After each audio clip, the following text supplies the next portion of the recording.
요한복음 계속해서 우리 새벽마다 말씀을 살펴보고 있습니다. 요한복음 13장에서 17장까지는 이제 예수님과 또 제자들이 마가의 다락방에서 마지막 만찬을 나누시면서 했던 그런 말씀들이 기록되어져 있습니다. 예수님께서 제자들을 떠나 십자가에서의 그 죽음을 맞이하시기 전에 이제 마지막으로 제자들에게 당부하시면서 앞으로 일어날 일에 대해서 또 이렇게 제자들을 격려하시고 또 위로하시는 그러한 말씀인 것입니다. 예수님께서 앞으로 제자들에게 어떤 일이 닥쳐올지를 알고 계셨기 때문에 제자들이 믿음을 잃지 않도록 격려하시면서 말씀하고 계시는데요. 오늘 본문 28절을 보면 내가 아버지에게서 나와 세상에 왔고 다시 세상을 떠나 아버지께로 가노라 라고 예수님은 말씀하십니다. 그러자 이 말씀을 들은 제자들은 어떻게 대답했을까요? 우리 함께 본문 29절을 같이 읽어보도록 하겠습니다. 시작.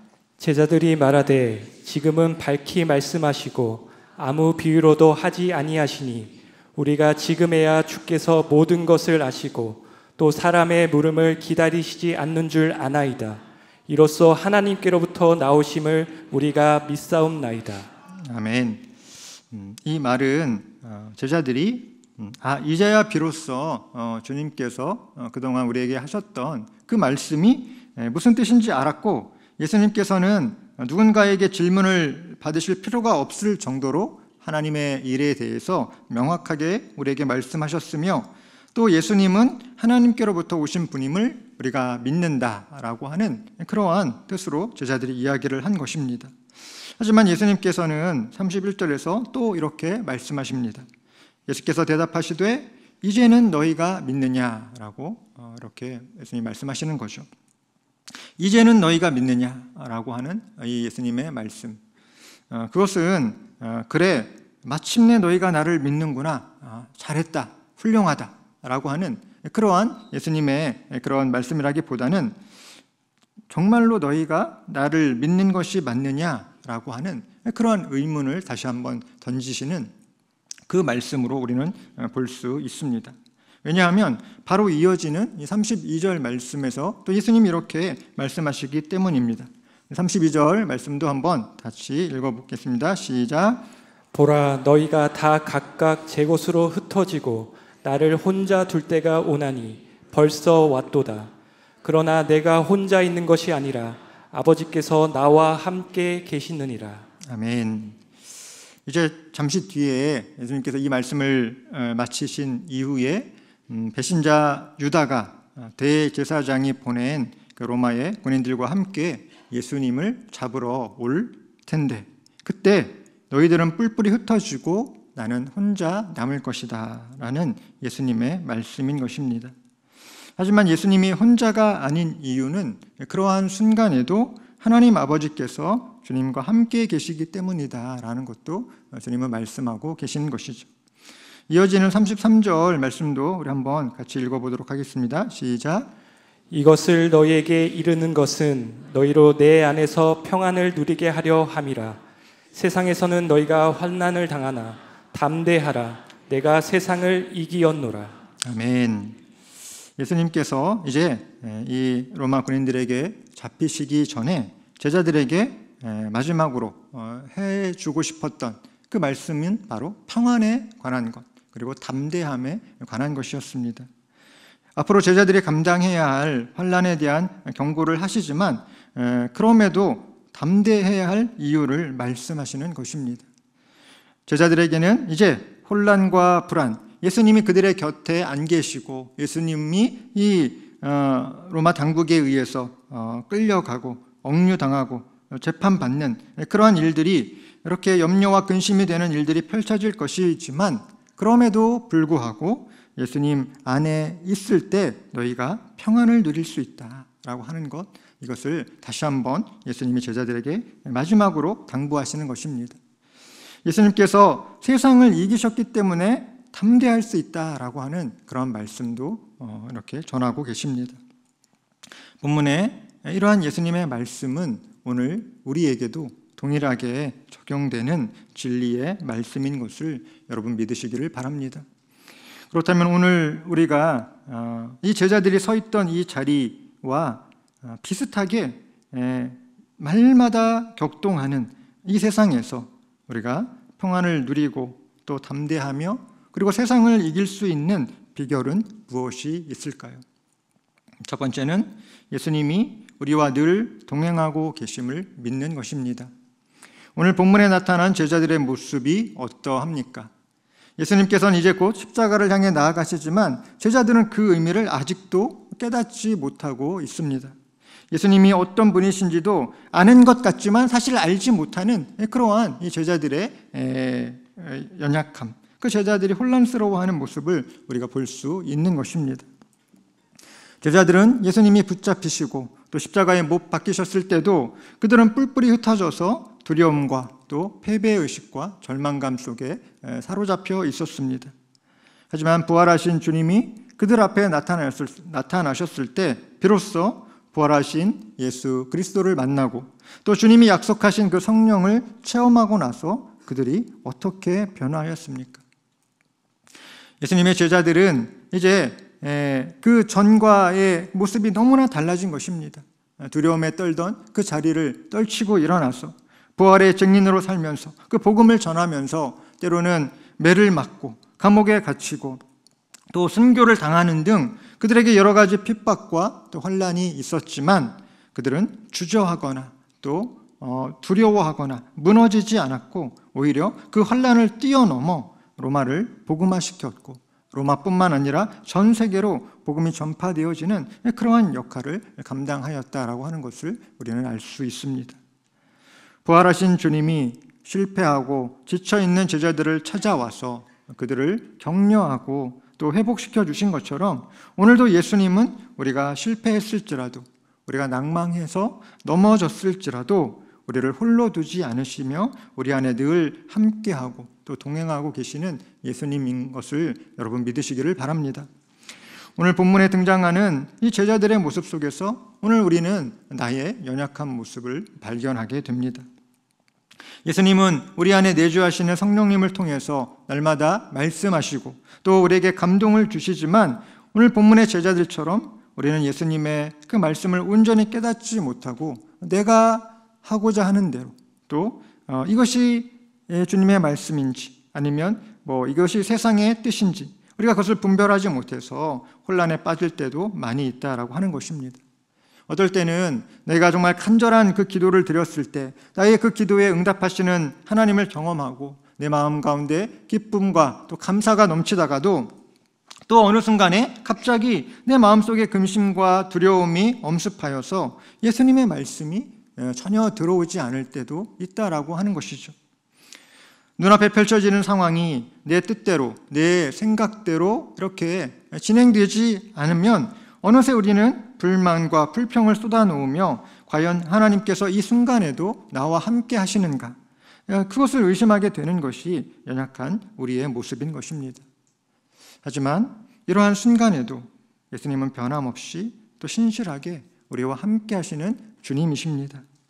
삶의 현장에서 우리에게 주어진 그 소명의 자리, 우리가 감당해야 할 그 일들을 능히 감당할 수 있도록 늘 우리와 함께 하시고 우리의 손을 붙들어 일으켜 주시는 분이 바로 우리가 믿는 예수님이신 것입니다.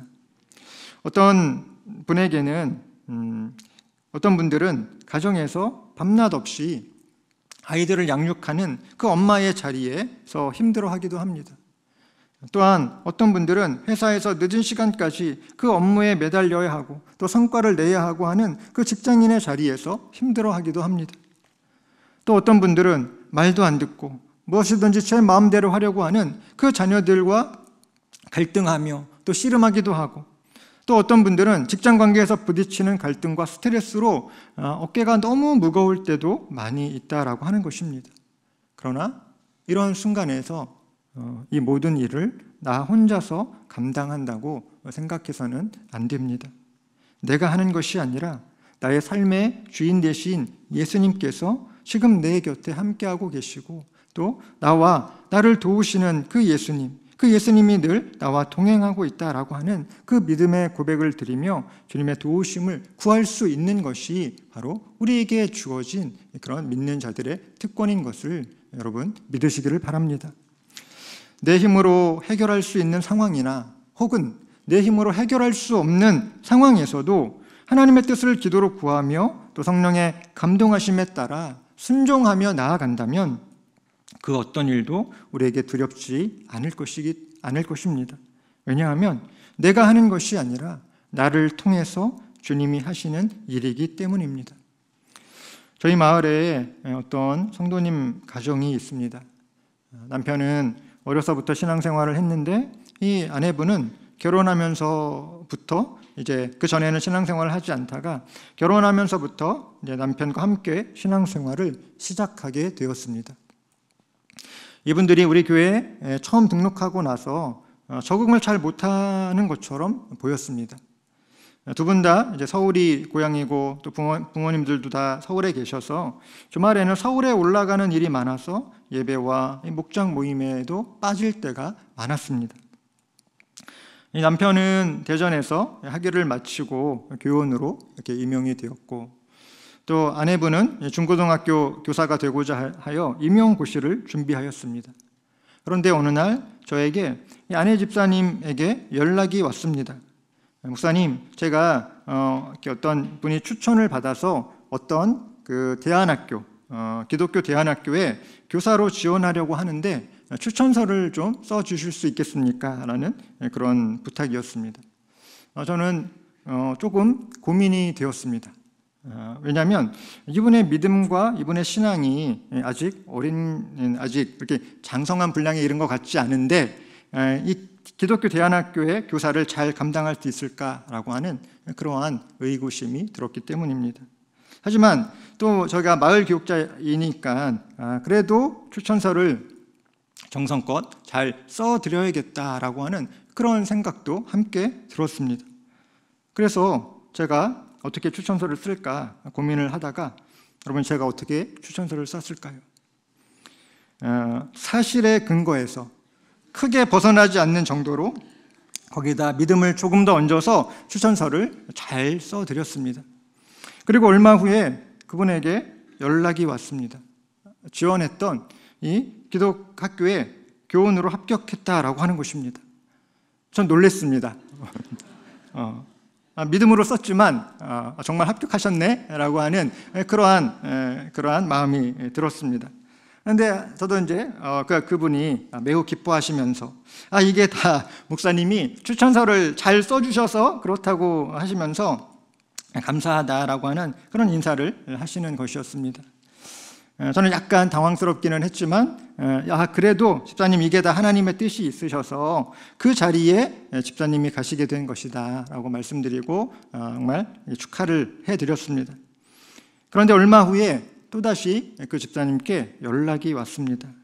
목사님, 기독학교가 이런 곳인지 잘 몰랐어요 라고 하시면서 아이들의 반을 맡아서 큐티도 인도해야 되고 찬양 인도도 해야 되고 대표 기도도 해야 되는데 제가 어떻게 해야 할지 잘 모르겠어요 라고 하는 것입니다. 그래서 저는 제가 추천서를 써드린 책임감도 있으니까 그 집사님 부부를 일주일에 한 번씩 교회로 오시라 라고 해서 이렇게 속성으로 성경 과외를 해드렸습니다.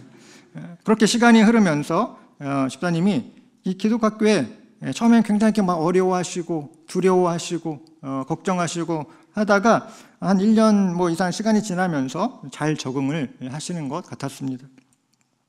그리고 얼마 전에 이제 이 집사님 가정과 함께 교제할 기회가 되어서 그동안 있었던 일들을 이렇게 이야기하게 되었는데요. 제가 생각했던 것보다 이 아내 집사님의 신앙이 굉장히 빠르게 성장했다라고 하는 것을 느낄 수가 있었습니다.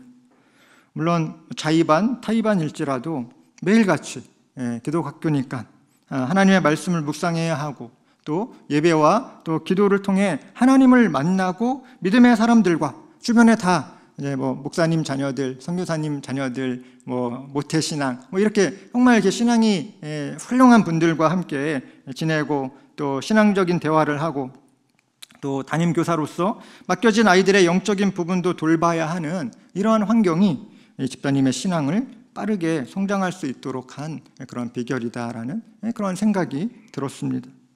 그러면서 이 집사님이 하시는 고백이 지난 시간을 돌아보니 아무것도 아닌 저를 하나님께서 구원하여 주시고 또 이렇게 믿음이 연약한 저를 기독학교에 교사로 섬길 수 있도록 인도해 주신 것을 생각해 볼 때에 이것이 내가 하는 것이 아니라 하나님께서 이끌어 주시고 또 하나님께서 하셨음을 정말 깨닫게 된다. 그것이 하나님의 은혜임을 깨닫게 되었다. 여전히 나는 부족하고 또 내가 혼자서 할 수 있는 것이 아무것도 없지만 혹시나 하나님께서 이제 나에게 또 어떠한 사역을 또 어떠한 부르심의 자리에서 어떠한 콜링을 주신다면 거기에서 순종할 때에 하나님께서 하시는 것임을 깨닫고 어떠한 사역이 맡겨지더라도 순종하고자 하는 그러한 마음이 생겼다라고 하는 그러한 놀라운 간증을 해주시는 것을 그 이야기를 들으면서 제가 많은 감동이 되었습니다. 여러분, 우리의 삶을 이끌어가는 영적인 원리가 무엇입니까? 그것은 바로 성령의 감동하심과 순종이다라고 하는 것을 여러분 믿으시기를 바랍니다. 예수님께서 우리에게 성령님을 통해서 또 말씀을 통해서 감동을 주실 때에 거기에 순종하며 그 말씀을 붙들고 나아간다면 실패를 두려워하지 않아도 된다라고 하는 것입니다. 주님께서 성령의 감동을 통해서 말씀을 통해서 우리에게 어떤 것을 주실 때에 이때 주신 그 감동과 말씀에 순종하며 나아가면 주님께서 원하시는 그러한 모습으로 변화되어지고 또 성장하고 그때마다 필요한 지혜와 능력이 우리에게 부어지는 것입니다. 주님을 따르는 제자의 삶을 살아간다라고 하는 것은 어떻게 보면 굉장히 쉬운 일은 아닐 것입니다. 멀고도 험한 길을 걸어가는 것처럼 느낄 수가 있습니다. 하지만 그 길 위에서 내 생각대로 내 욕심대로 가고자 한다면 그 종착역은 결국 실패와 절망뿐일 것입니다. 그러나 주님이 인도하심을 따라서 한 걸음 한 걸음씩 순종으로 나아간다면 우리가 지금은 알 수 없어도 언젠가 우리에게 하나님께서 예비하신 그 놀라운 은혜와 또 승리가 기다리고 있는 아주 쉽고도 평화로운 길이 될 것임을 여러분 믿으시기를 바랍니다. 바라기는 오늘 함께 예배하는 우리 늘사랑의 성도님들 한 분 한 분이 매일같이 또 주님과 동행하며 또 성령의 인도하심과 감동을 따라 순종할 때에 또 주님께서 주시는 그 놀라운 은혜를 경험하는 그러한 믿음의 백성들 되시기를 예수님의 이름으로 축복합니다. 아멘. 세상을 이기기 위한 두 번째 방법, 그것은 예수님의 최후 승리를 믿는 것입니다. 예수님께서는 이렇게 말씀하셨습니다. 세상에서 너희가 환난을 당하나 담대하라. 내가 세상을 이기었노라. 제자들에게 말씀하신 그때에 얼마 떨어지지 않은 곳에서는 유다가 대제사장의 부하들 또 로마의 군병들과 함께 예수님을 잡아가고자 다가오고 있는 그런 아주 긴박한 상황이었다라고 하는 것이죠. 나중에 이렇게 제자들이 볼 때에 지금 예수님께서 처한 이 상황이 희망이라고는 찾을 수 없는 어둠과 또 절망으로 가득한 그런 상황처럼 보였을 것입니다. 그러나 주님께서는 앞으로 당신에게 일어나게 될 십자가의 죽음과 부활, 그리고 제자들이 경험하게 될 그 환난까지 모두 알고 계셨지만 결국 십자가와 또 부활을 통하여 완전한 승리를 이루시고 또 세상을 이기신 영광의 왕으로 나타나실 것임을 선포하신 것입니다. 어둠과 악으로 가득한 이 세상은 권세 잡은 자가, 이 세상의 악한 권세가 최후 승리에 대한 결정권을 가지고 있는 것이 아니다라고 하는 것을 여러분 잘 기억하시기 바랍니다. 이 결정권은, 최후 승리에 대한 결정권은 이 만물의 주권자이신 하나님께 달려있는 것이고 또 하나님 아버지의 아들로 우리에게 오신 그 예수님께 최후 승리가 달려있다라고 하는 것을 여러분 믿으시기를 바랍니다. 이분이 우리에 대한 악의 모든 정죄와 또 심판에 대한 모든 요구를 대신 감당하시고 십자가에서 죽으셨기 때문에 악한 죽음의 권세는 패배할 것이고 모든 어둠과 죄의 세력도 결국 패배할 것입니다. 이미 십자가에서 이 악한 권세는 힘을 쓰지 못하고 패배하고 말았다라고 하는 것을 우리는 믿어야 합니다. 예수님의 제자들은 비록 세상에서 환난을 당할 것이지만 그들이 기억해야 할 것이 있었습니다. 그것은 바로 십자가에서 승리를 이루신 예수님과 연합할 때에 얻는, 예수님과의 그 친밀한 영적인 교통함 가운데 얻는 평강과 그 은혜 속에서 담대하게 하나님 나라를 이루어 갈 수 있다라고 하는 것을 제자들은 기억해야 했습니다. 오순절 성령 강림 사건을 경험하고 난 이 예수님의 제자들이 제일 먼저 한 일이 무엇이었을까요? 그것은 바로 예수 그리스도의 십자가와 부활에 대해 증거하고 또 외치는 것이었습니다. 그 전까지는 어둠과 실패와 절망의 자리에 숨어 있던 그러한 그들의 모습이었지만 부활하신 주님을 만나고 오순절에 임하신 그 성령을 경험하였을 때에 전에는 주님께서 말씀해 주셨어도 알 수 없었던, 깨닫지 못했던 그 십자가의 승리와 부활의 능력을 깨닫고 예수님께서 이 세상을 이기신 진정한 승리의 왕이심을 선포하게 된 것입니다. 오늘날 우리가 살아가는 이 세상의 영적인 환경은 광야와 같이 척박한 것으로 느껴집니다. 교회가 세상 사람들로부터 비난을 당하고 또 십자가와 부활의 복음은 많은 사람들로부터 외면당하고 있습니다. 하나님에 대해서, 교회에 대해서 이유 없는 거부감으로 성도들이 핍박을 당하는 그러한 일도 많이 일어나고 있습니다. 그러나 주님은 이러한 우리에게 이 환난을 피하는 방법을 알려주시지 않고 환난 중에서도 평안을 누리라고 말씀하고 계십니다. 환난 중에 평안을 누리라라고 하는 말씀은 마치 형용 모순 같지만 사실 그것이 기독교의 역설적인 진리인 것을 여러분 생각해 보시기 바랍니다. 예수님이 주시는 평안은 세상이 주는 평안과 다르다라고 하는 것입니다. 우리 함께 요한복음 14장 27절 말씀을 같이 읽어보도록 하겠습니다. 시작. 평안을 너희에게 끼치노니 곧 나의 평안을 너희에게 주노라. 내가 너희에게 주는 것은 세상이 주는 것과 같지 아니하니라. 너희는 마음에 근심하지도 말고 두려워하지도 말라. 아멘. 너희는 마음에 근심하지도 말고 두려워하지도 말라. 환난이 없어서 누리는 이 평안은 세상이 우리에게 줄 수 있습니다. 하지만 환난이 있음에도 누리는 평안은 바로 예수님 안에 거할 때만이, 또 예수님만이 우리에게 주실 수 있는 그러한 예수님과 우리의 연합됨의 결과인 것을 여러분 기억하시기를 바랍니다. 이 평안은 우리의 노력으로는 얻을 수 없고 우리가 예수님 안에 머물러 있을 때, 예수님 안에 거할 때에 누릴 수 있는 선물과도 같은 그러한 은혜인 것입니다.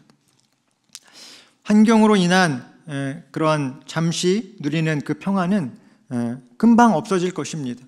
하지만 예수님과의 친밀한 관계에서 우리가 찾게 된 그 평안, 그것은 그 누구도 빼앗을 수 없는 그러한 영원한 것임을 우리는 알아야 합니다.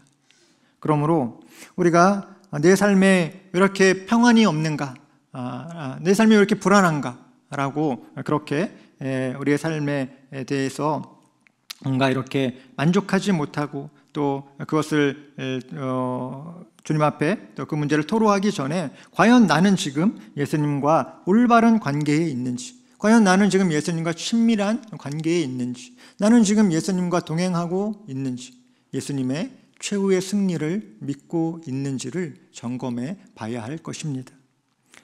많은 성도들이 세상에서 또 실패하고 넘어지는 이유는 무엇일까요?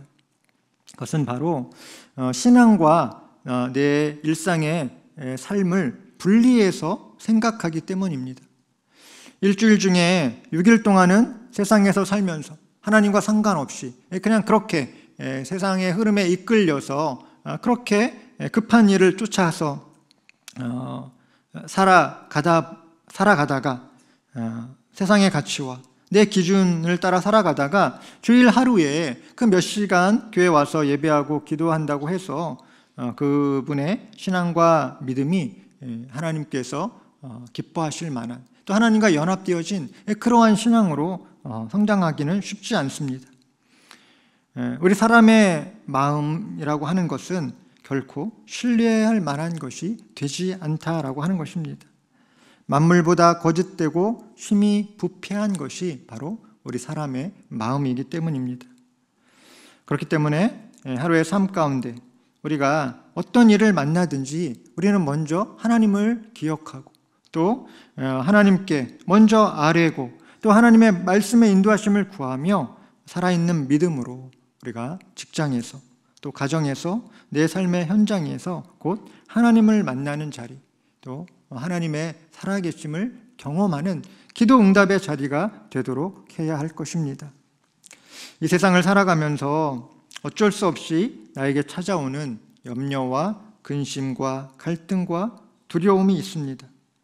내가 스스로 해결할 수 없어서 어쩌지 못하는 그 너무나 큰 문제처럼 느껴지는 그 일 앞에서 우리는 좌절감을 느끼기도 합니다. 그러나 전능하신 하나님이 나의 아버지가 되시고 또 이 문제 역시 내가 해결할 수 없지만 예수님께서는 해결하실 수 있다라고 하는 예수님을 향한 그 우리의 순수한 믿음, 순전한 믿음이 있다면 이제 우리는 그것이 더 이상 우리가 감당할 수 없을 만한 문제가 되는 것이 아니라 그것은 이제 예수님께서 해결하실 수 있는 그런 문제가 된다라고 하는 것입니다.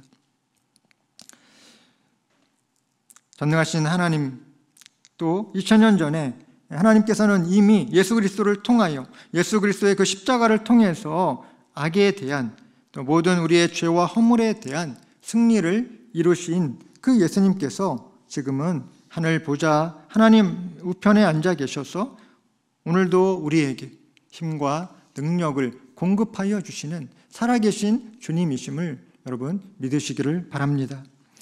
하나님의 때가 되었을 때에 이 죄와 악에 대한 영원한 심판을 하실 것입니다. 완전한 최후의 승리를 이루시기 위해 예수님께서는 이 땅에 다시 오실 것이라고 성경은 우리에게 말씀하고 있습니다. 하나님께서는 이러한 세상 가운데서 우리를 그리스도의 증인 또 복음의 증인으로 불러주셨습니다. 우리가 해야 할 일은 하나님께서 나에게 맡겨주신 그 소명의 자리를 지켜가는 것입니다. 그리고 그 자리에서 예수 그리스도를 따르는 제자가 되어서 많은 사람들이 예수 그리스도의 복음을 들을 수 있도록 전하는 것입니다. 세상의 죄악 가운데서 신음하고 또 고통당하고 있는 세상의 많은 사람들이 그 자신의 문제를 깨닫고 자신의 힘으로 이것을 이길 수 없음을 우리가 알도록 그들의 죄를 회개하며 또 예수님을 그들의 마음 가운데 영접할 수 있도록 구원받은 하나님의 백성이 될 수 있도록 그들에게 예수 그리스도의 복음을, 예수님의 최후 승리를 외치는, 증거하는 그러한 외치는 사람들이 되어야 하는 것입니다. 바라기는 오늘 함께 예배하는 우리 늘사랑의 성도님들이 이렇게 우리가 그리스도의 제자가 되어서 그리고 외치는 자의 소리가 되어서 예수님의 십자가의 부활을 증거할 뿐만 아니라 예수님께서 다시 오실 그 길을 또 예비하는 그러한 사명을 우리가 온전히 잘 감당하며 또 하나님 나라를 함께 이루어 가는데 쓰임받는 그러한 은혜가 있기를 예수님의 이름으로 축복합니다.